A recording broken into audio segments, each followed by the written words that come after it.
Zylecare is natuurlijke selfcare, geïnspireerd op de rijke kruidenkennis uit onder andere Suriname. Voor vrouwen die willen herstellen, ontspannen en in balans komen in elke fase van het vrouw zijn. Of je nu net bent bevallen, je cyclus wilt ondersteunen of gewoon goed voor jezelf wilt zorgen. Zylecare is er voor jou. Onze pure kokosolie is perfect voor de tere babyhuid en de verzorging van moeders. Onze theesoorten en vaginale stoomkruiden brengen rust, reiniging en herstel. Gun het jezelf. Of geef het liefdevol cadeau aan iemand die het verdient. Zylecare. Pure aandacht met de kracht van de natuur. Bezoek onze website op www.zyla.care en volg ons op Instagram en Facebook.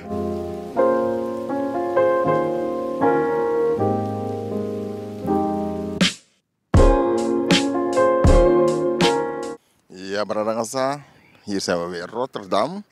Ook in Rotterdam heb je mensen die van het werk komen. Het is nu 5 uur en rond zo'n tijd dan gaan de mensen weer richting huiswaarts na een dagje hard werken. Maar ook mensen die niet werken, die het moeilijk hebben, die proberen we vandaag te filmen, met ze te praten waarom het zover is gekomen. We zijn op zoek naar die gasten vandaag en we gaan het park in om te kijken waarom ze hier zijn vandaag. Je hebt werkende mensen die keihard hebben gewerkt vandaag, maar ook weer vandaag zijn er mensen die vechten, elke dag weer. Waarom ze in het park liggen of op straat om een flesje vragen. Een fles dat 15 cent oplevert. Goed, we gaan het park in. Ja, en dan gaan we kijken wat de mensen doen. Ja? Goed, blijft u afgestemd op Kulturu TV, speciaal voor jou. Ja, Bradangasa, jouw Debaka Kulturu TV, speciaal voor jou hier in Rotterdam. En in Rotterdam zijn we een beetje aan het lopen hier om te kijken wat er gebeurt op straat. En dan zagen we iemand hier liggen, iemand hier zitten. En we wonen in Nederland, een rijk land. Nederland is zeer rijk en we zien hier iemand zitten. We gaan even een gesprek met hem aan. Dag meneer, wat is je naam? My name is Mamadou Basuma. What are you doing here? I'm doing it because I'm homeless, government don't want to help me. I'm suffer. I don't have house. I don't have papi. I don't have nothing. It's now 4 years I'm in the streets, I don't go leaseless for ask help. I don't go police care for ask help, I help myself. I suffer, But it's not easy. But give thanks for everything. Thank God for everything. But I need help for sure. I need help. You need help. Where do you sleep? I sleep here, my building, my beautiful building. I sleep here. Everything. You're sleeping here? Yeah, my house. This is my house. A toilet here sometimes. Toilet, showered? Alles here. Sometimes I go to some people, some niggas, some friends there, I pay money, 10 euro, 20 euro for take shower for help. I don't want to be dirty in the street, Every day, normal times, every day I take shower, 10 euros. So some people house there. When was the last day you take a shower, a bath? It's 10 days now I don't take shower. Today, I take shower. Today I'm clean. I smell good. Today you smell good. What do you want to say to the government? I want to say to the government, the people who are here smoke crack, try to help the people. If you help people, like build one building, people stay there so they cannot go to hustle in the street. Everything in the building, food, little clean help for the week, like 50 euro, 30 euro every Monday. So that's beautiful help. So people can take care of themselves. They cannot go hustle in the street. They have their own building, their own security, everything. And people who don't work with knife, they stop that also. People will go to break people their car, this. Me, I don't do it. I'm honest. I'm a street boy. I don't do it. But I want my friends, my niggas do it. I want them to stop. They walk straight. They're looking for job, good job. Like if you want to work, you come Europe. You don't come Europe for do shit, for do something stupid things. Who come Europe for make money, White people, they are beautiful. They have money. So if you need help, they can help you. So me need help. You need help. I'm thinking about how can we help you because yes, something is wrong. And where you come from? I'm 9 years in Netherlands. 9 years. I don't give up. I come from Guinea-Conakry, 224. I'm from West Africa. And now you have the Dutch papers. You're a Dutchman now. I don't have no papier. No, I don't have no paper. I have only God and myself. See, so I need help for take care of myself. I need a good job. I'm artist, you know. I play djembe, I do paint, you know, I do laminate. So yeah, I do good. So if I have people can help me for, like, for good enterprise, you know, I'm gonna work good. I'm gonna help them. I'm gonna be serious. I'm gonna change this life. I'm gonna stop everything. I wanna stop everything right now. Maybe somebody see this, and then yeah, maybe you get some help. Yes. God bless you for me. And thank you very much. I need help. If anybody see this, please come for help me. I'm gonna leave my number also. I need help for sure. You really help me. My name is Mamadou Basuma again, one more last time. 224. Okay. We wish you a nice day. Ook dat is Rotterdam. Mensen zijn bezig met een opname, filmopname hier. En ook dat is Rotterdam.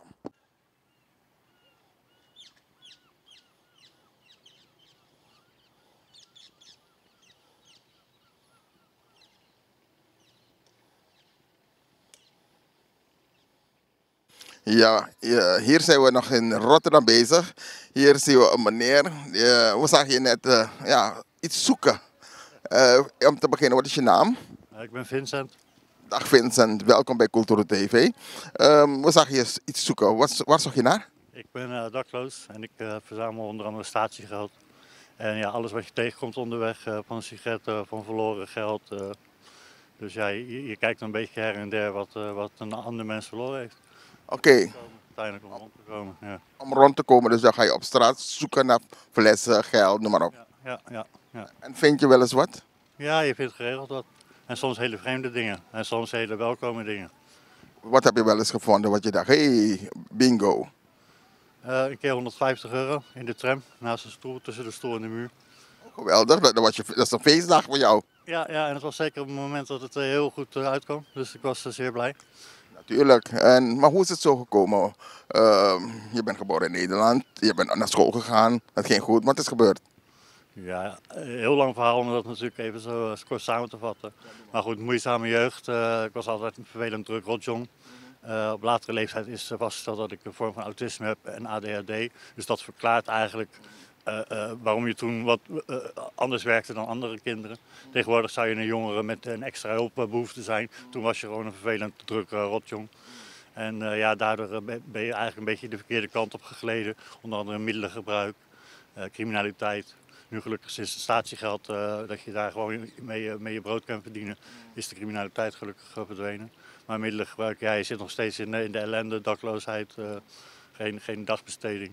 Dus het is moeizaam, maar we overleven. Het is moeizaam. En waar slaap je? Want je moet douchen, je moet slapen, je moet eten. Hoe doe je dat? Ja, lastig. Ik heb een plekje ergens zelf gefabriceerd buiten, beschut. En is het niet koud s'avonds? Nou, het valt mee. Ik heb gewoon een goede slaapzak. Maar goed, het is natuurlijk niet wat je uiteindelijk wil. Hoe lang leef je zo? Hoe lang is het al zo? Is het jaren of is het... Inmiddels 3 jaar ben ik zonder eigen woonruimte. Ik heb een tijd in hostels en hotels nog verbleven, maar goed, dat is ook niet te vol te houden. En zeg maar sinds een jaar of zo zit ik echt, leef ik op straat. Leven op straat, het lijkt me heel moeilijk. Is er hulp? Is er hulp dat je zou zeggen, je kan er vanaf komen? Er is hulp.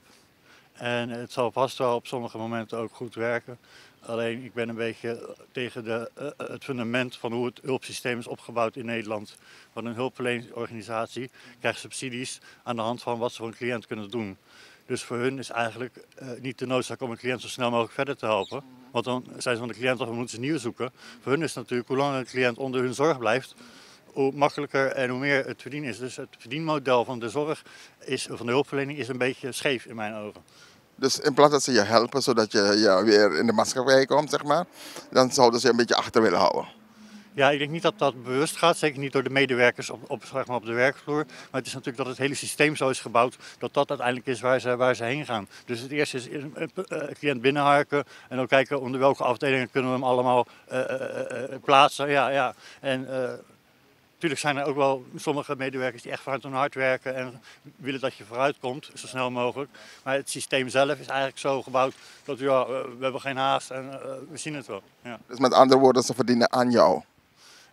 Ja, dat klinkt een beetje heel cru en heel hard, maar in theorie is dat natuurlijk wel de werkelijkheid.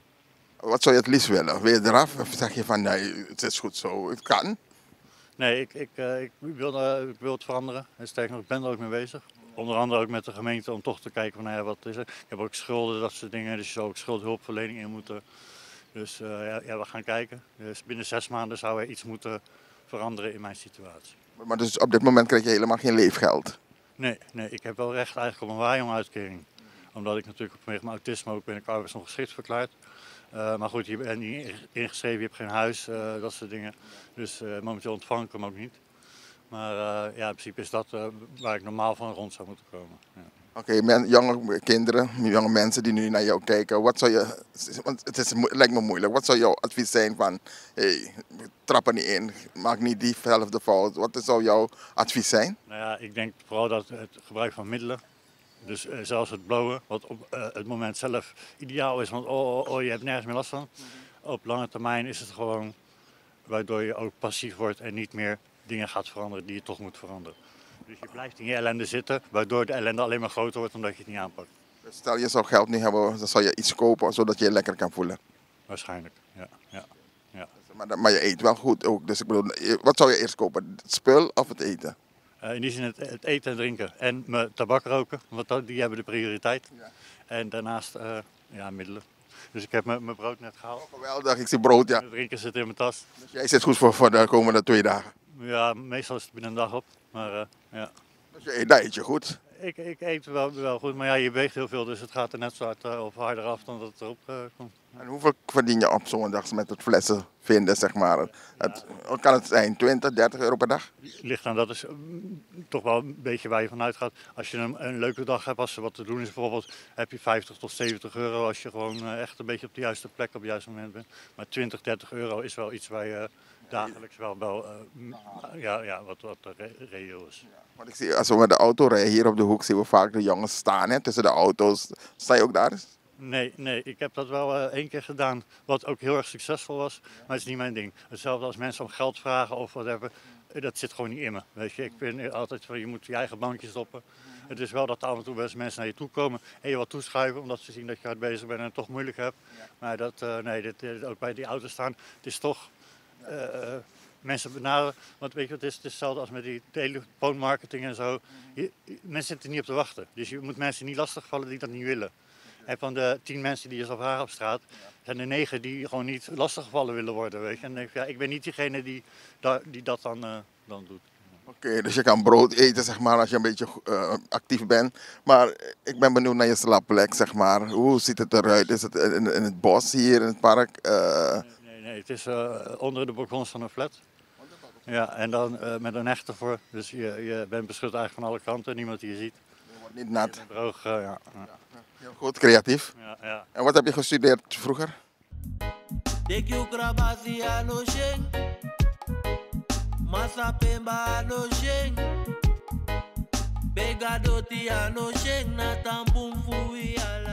ben een horecaman, dus ik heb diverse diploma's in de horeca. En je familie? Je hebt familie, neem ik aan. Hoe zit het met je familie? Ja, mijn familie is alles behalve wat ik ben. Die roken nog geen sigaret, dus dat staan we wat meer. Dus, kan je nog een beetje als ze aankloppen? Ja, in die zin wel. Maar weet je wat het is? Ze zien natuurlijk ook dat ik in een probleemsituatie zit die ik ook alleen zelf op kan lossen. Weet je? Mensen kunnen niet geholpen worden door een ander. Ze kunnen hooguit geholpen worden zichzelf te helpen. Maar als iemand niet open staat om dingen te veranderen, of weet je, is dat ook zinloos. Dus in die zin, als mijn leven is zoals het nu is het contact met de familie minimaal. Het is niet weg of zo, weet je. Je hebt wel contact, maar het is minimaal. Want ik kan me voorstellen, je hebt dagen dat het heel koud is, dat het gaat vriezen. Hoe doe je dan? Ja, 2 slaapzakken in elkaar. Meen je dat nou? -5? Ja. Echt waar, -5, 2 slaapzakken? Nou, dat is behoorlijk koud. Dat helpt 2 slaapzakken niet. Vorige winter heb ik het zonder problemen doorstaan. Ja. Nee, en ik weet, er is hier in Rotterdam zoiets als een winteropvang.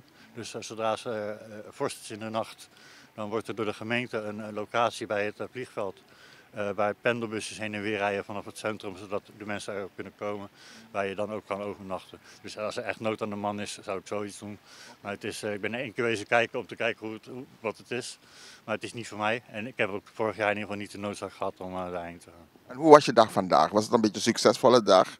Want ik zag je net een fles oprapen, maar je gooide hem terug. Ja, die was zonder statiegeld. Dus dat is nog een oude of eentje uit het buitenland. Maar ja, mijn dag is eigenlijk net begonnen. Ik ben een beetje laat wakker geworden vandaag. Lekker geslapen? Ja, dus ik heb mijn eerste €5 verdiend om wat te eten en te drinken te halen. En ik ben nu voor het volgende rondje bezig en dan kijken we wel. Dan ga ik je succes wensen vandaag weer. Je krijgt zoals wat van mij, dan mag je een broodje kopen. Ik hoop dat je eruit komt, want het is niet fijn lijkt mij. Dus succes, zet hem op en wie weet komt het er nog. Ja, betere tijden zullen komen. En jullie succes met televisie maken. Dankjewel. Deze is wel met statiegeld.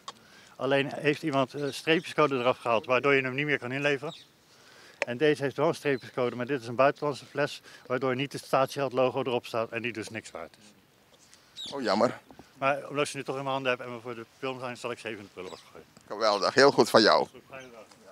Ja, we staan nog steeds in Rotterdam. En we zijn nu bij het Erasmus Ziekenhuis Rotterdam. Ja, zoals u ziet, hier gebeurt het, hè. Dat als mensen een probleem hebben, dan ligt je door. Maar zoals we gaan oversteken. Tegenover het ziekenhuis is er een groot park. En waarschijnlijk zitten nog veel meer van de jongens daar, die daar aanwezig zijn. En die zeggen van, joh, ik heb hulp nodig. Dus we gaan even op zoek. Ja, we staan nog steeds in het park hier in Rotterdam. En dan, een vrij groot park. En dan hier gebeuren heel veel mooie dingen. Wandelaars die gaan wandelen, rennen. Maar ook de zwervers die hier slapen. Ja, hier heb je zo'n tent waar iemand slaapt. Waar iemand woont, om het zo te zeggen, lekker onder een boom. En dan kan hij lekker slapen. Dus is hij niet thuis, want ik zie het staat open. Dus hij is nu niet thuis. Hè? Hier in het park. Lekker gezellig langs het water. Onder een boom. En niemand is thuis. De tent staat open. Dus die is lekker op pad. Ja? Die is gaan scoren misschien. Die is iets gaan doen. Hè? Omdat als hij vanavond terugkomt. Als hij vanavond thuis komt. Dan kan hij lekker naar bed. Jammer dat het zo moet. Maar ook dat is Nederland. Ja mensen, hier in het park. Hier gebeurt het ook. Prachtige bomen. De president van Amerika was laatst in Nederland. En weet je wat hij zei? Nederland, jullie hebben prachtige bomen. De bomen in Nederland worden goed verzorgd. En kijk maar zelf. Prachtige bomen zijn hier in Nederland. Suriname heeft ook mooie bomen. Want we weten helemaal als je in het vliegtuig bent onderweg naar Suriname. Dan zie je het oerwoud zo. Als het vliegtuig zo boven Suriname vliegt. Dat zeggen sommige mensen, het lijkt op broccoli. Fantastisch. Maar dit, terwijl ik hier loop, moest ik even denken. Donald Trump was laatst, de president van Amerika was laatst in Nederland. Hij zei Nederland, jullie hebben prachtige bomen. En daarom zeg ik, ze verzorgen hun bomen goed. Ze letten op alles hier zo een beetje, bomen, honden, poesen, alles. Daar letten ze op. Bijna zie je geen straathonden hier. Want bijna alles is hier verzorgd. Alleen je ziet veel zwervers hier. En daar moet er wat mee gaan gebeuren. Ook voor de mensen die op straat slapen.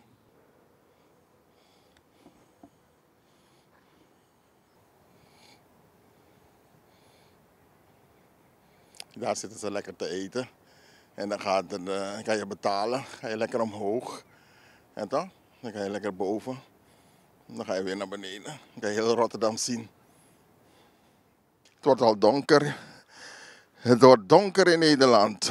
De tijd, het is nu precies, even kijken op de tijd. Wat is de tijd op dit moment ook alweer? Het wordt donker en het is nu 17 precies.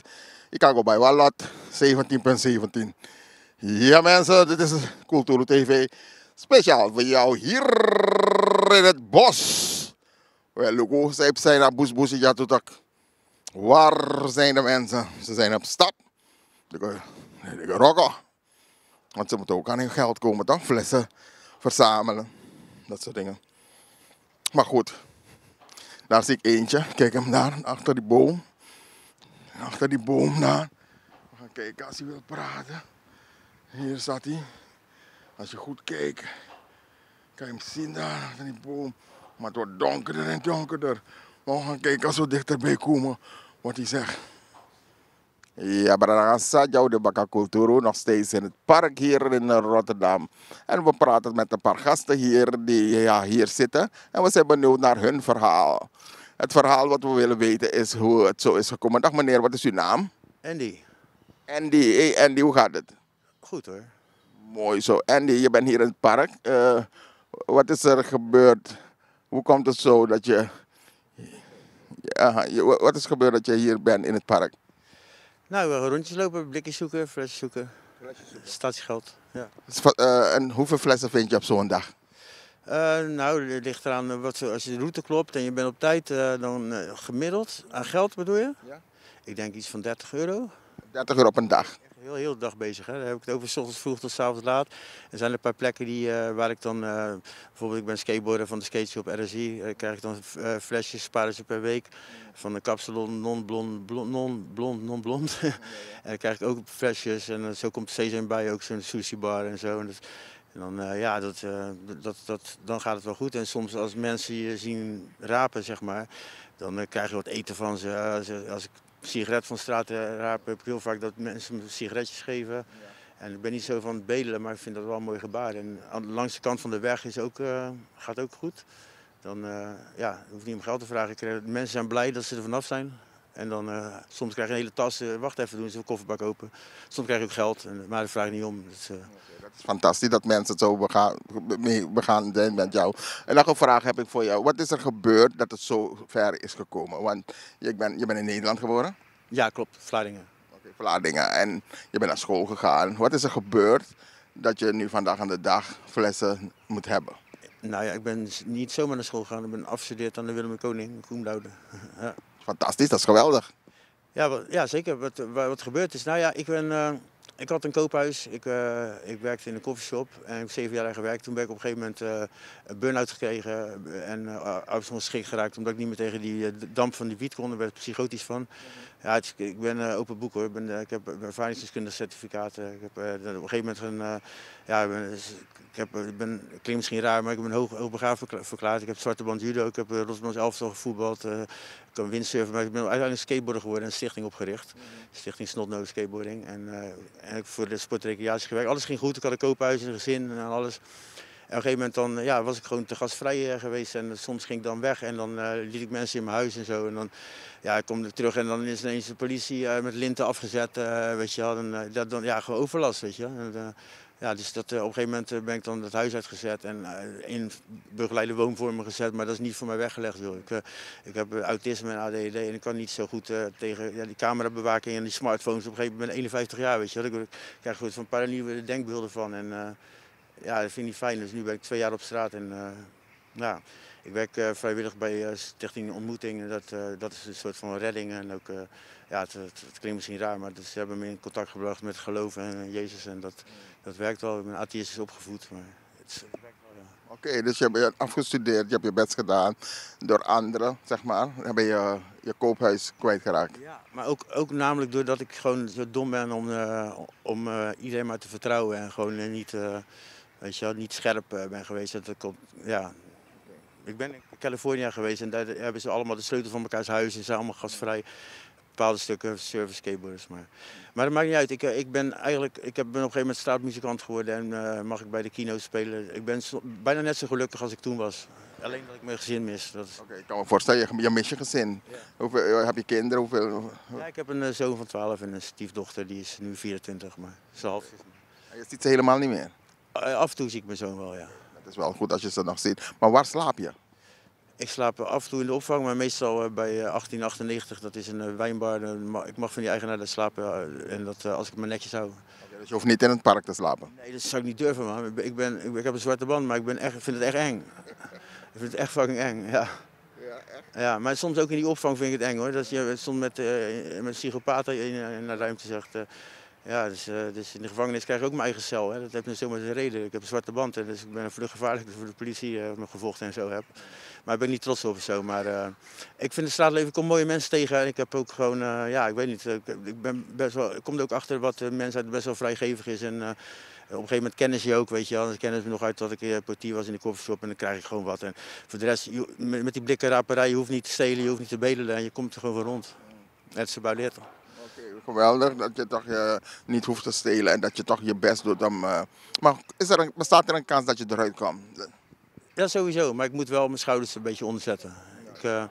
Ik moet even soms een beetje, ja, gewoon mijn kansen wat beter grijpen en wat minder... ja, mijn pa zei altijd, hij is overleden, maar dat pets geven, tralala, weet je wel. Dat is leuk, maar ik zie dat ben je een Nederlander of heb je ook een ander soort... Ik ben in Nederland geboren, ik heb Oostenrijks bloed, mijn achternaam is Engels bloed en mijn moeder is in Paramaribo geboren. In Paramaribo? Ja. Suriname? Suriname, ja. Okay, want wij zijn zelf van Culturo TV, Surinaamse station zeg maar. Heel leuk, maar goed, ik hoop dat je eruit komt. Heb je nog iets, want mensen kijken, ook jongeren kijken. Wat zou je de jongeren aanraden om dit te voorkomen? Zeg maar, als je feestjes bouwt, zorg dat het bij vrijdag en zaterdag blijft. En niet zondag, maandag, dinsdag of woensdag doorgaan. Want dan ga je huiswerk niet af kunnen maken, maak je school netjes af. En ja, pas op voor foute vrienden. Pas op voor foute vrienden. Ja, het is jou overkomen, we hopen. We hopen dat je... Love life and believe in God. Ja. Het is donker. Het is heel donker als zien we, dus we gaan het moeten laten nu. We hopen dat je eruit komt en dat het je goed gaat. Want ik heb wilskracht. Nou, goed, je hebt wilskracht. Mensen van Culturo TV, dit was het weer, het wordt donker. Dus we gaan afscheid van jullie nemen voor van nu. Dus, ja, dan wordt de camera gestolen als het donker wordt in het park. Ja, hier in het park wordt het, ja, maar gelukkig. En naast me, ik heb ook een ander beroep wat je niet wil weten. Maar goed, ik ben Culturo TV, donker. Het wordt donker, dus we gaan stoppen. We gaan u groeten daar waar u ook bent. Bedankt voor het kijken, Culturo TV, speciale editie. Blijf afgestemd en geef het door. Laat het goed gaan met iedereen. Ook deze meneer en mensen die het iets minder hebben, wensen wij heel veel geluk en dat het goed komt. Laat het niet zo ver komen. Zoek hulp als er wat is. En dan kunnen we altijd kijken hoe kunnen we je ook helpen naar de juiste instanties terecht te komen. Zoek hulp. Goed, dankjewel voor het kijken. Dit is het weer Culturo TV speciaal voor jou. En abonneer en blijf wel. Tot de volgende keer. Dag.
Zorgen moet je doen, niet maken.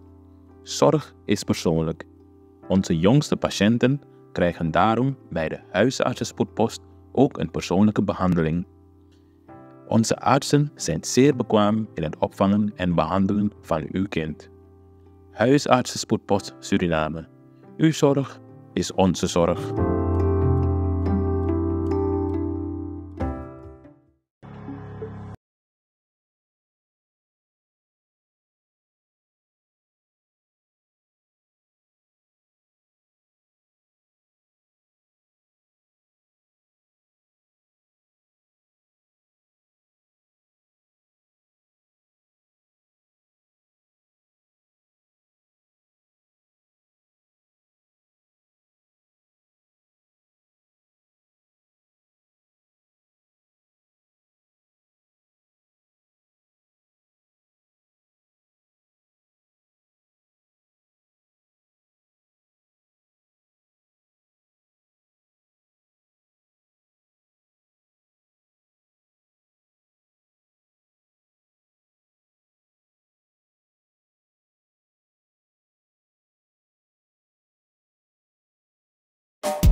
Vaderland, Suriname is mijn vaderland, yeah. Vaderland, Suriname is mijn vaderland. Suriname is een heilig land, maar we doen wat toe onheilig staan.